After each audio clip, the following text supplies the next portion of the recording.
what about the people who are now dying, been refused treatment because you block them to have access to it? You cover like a father just passed away, a father of 5, because it's been refused the treatment because it was not vaccinated.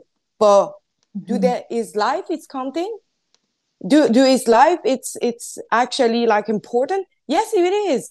And why is life it's not too much? Mm-hmm.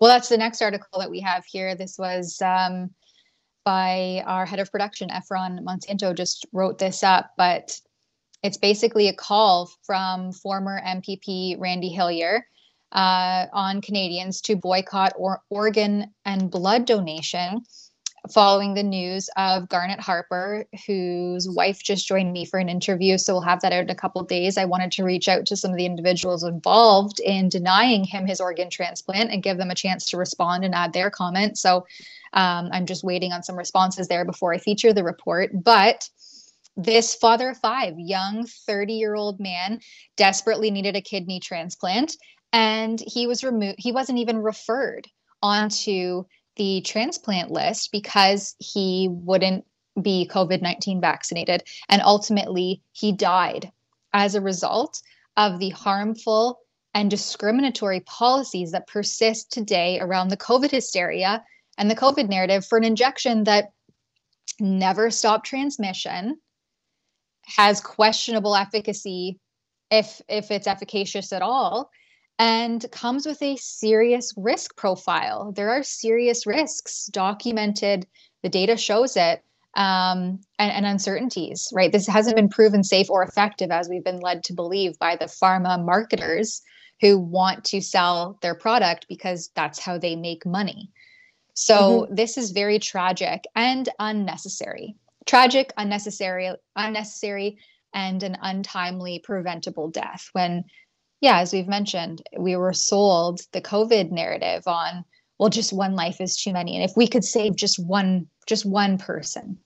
Well, here we have people still dying, and these policies persist indiscriminately with no accountability.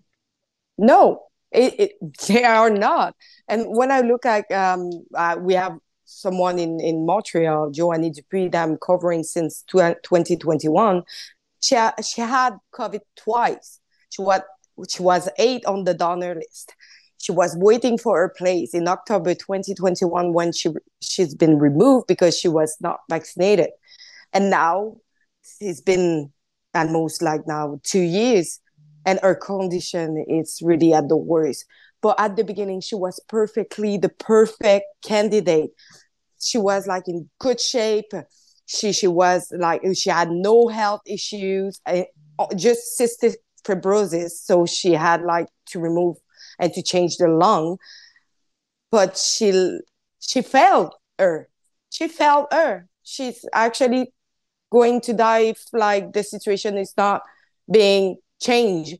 And this is happening in Montreal, here where I am living. And I cannot believe that the doctor doesn't see that as, I don't want to say it online, but like as most as the letter M.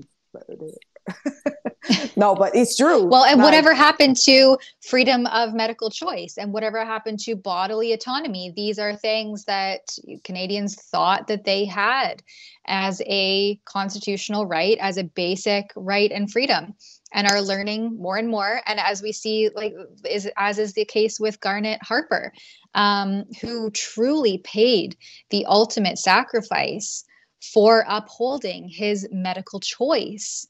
And this is tragic and unnecessary. And we have the Ontario pastor, Hildebrandt, who defied the COVID restrictions placed on religious gatherings, and specifically his church. You know, as he said, like, you could go to Walmart and gather, you could go to Costco and gather, but you couldn't come to church and preach and sing and gather. And so at that point, he decided to refuse to comply with the COVID mandates, and he's seen the fallout of that. But he has just posted a clip where he calls on, similarly, as similar to Randy Hillier, to boycott organ transplant transplant and the organ donation until this is fixed.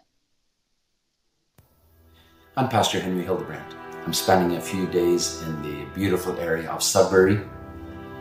Ran across some local news here. It says, Sudbury man refused kidney transplant due to vaccination status dies. Garnet Harper, 35, leaves behind a wife and 5 children. He was refused a kidney transplant due to what? Vaccination status? What's next? Religious status? Would the next title read, Sudbury man refused kidney transplant due to him being a Christian?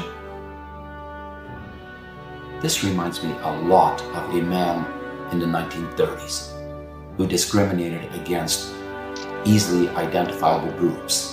Remember? Is that where we want to go?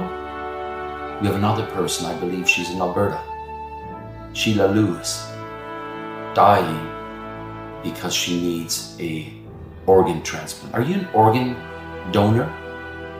You might want to seriously consider putting it on hold until we can get a policy in place by our government that will guarantee zero discrimination.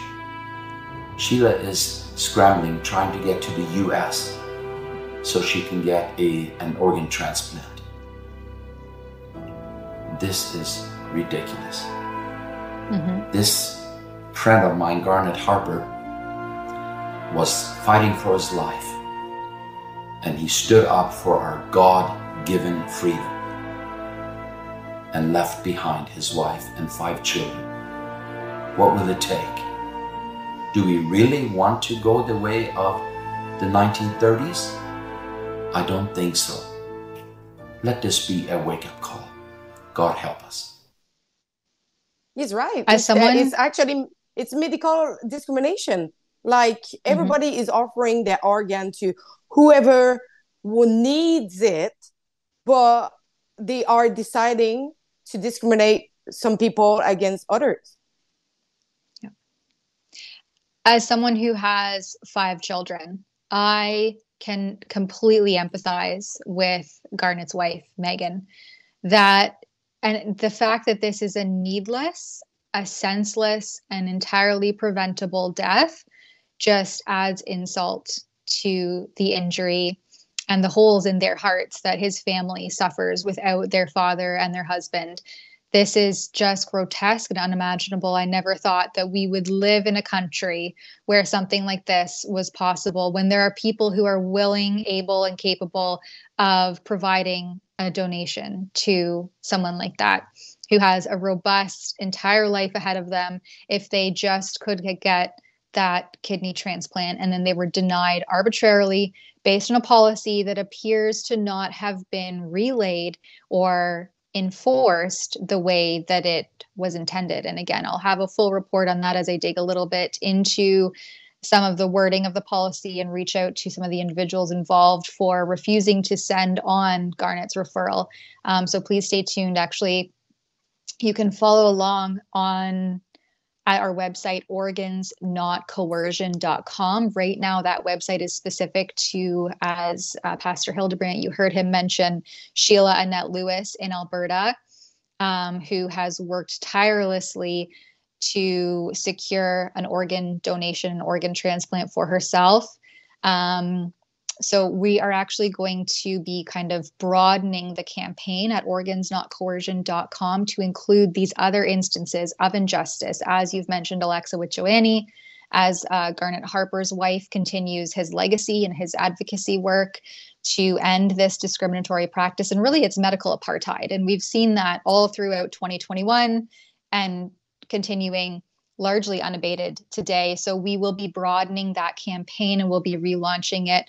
And also including Garnet Harper, Megan's interview as well on that website. So stay tuned at organsnotcoercion.com.